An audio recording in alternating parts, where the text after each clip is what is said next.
Last month was November, which means it's officially been a year since we closed on our abandoned cottage in Nova Scotia. Lately, I've been looking over old photos and videos from when we first closed on the cottage, and we're really still trying to decide on what we plan to do with it, and those plans have definitely changed quite a few times since the beginning.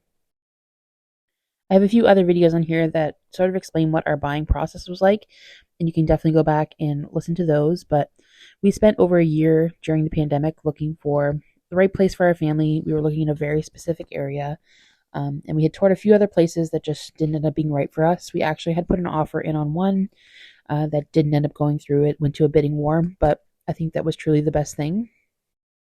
And just by happenstance, we stumbled upon our cottage, which at the time wasn't even for sale. I ended up finding the owners and contacting them to see if they were interested in selling.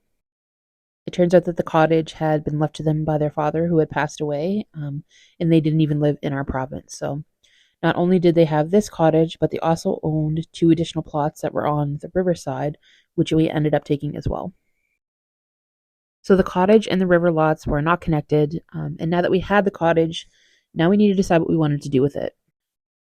Our initial hope was that we were going to be able to, of course, save the cottage, but in addition to the cottage, there was also two sheds located on the property. One of which was in okay condition on the outside, but the inside, it was a great size and it was very strong and well built. Our thoughts were that even if the cottage was unsalvageable and it had gone beyond repairs, that shed was still a wonderful size and we'd be able to make something out of that. We've been chipping away at things over the last year, and the cottage looks much different today than it did at that time. During this past year, I have taken all kinds of photos and videos along the way through all of our building and decision making, and I'm going to share them with you guys here.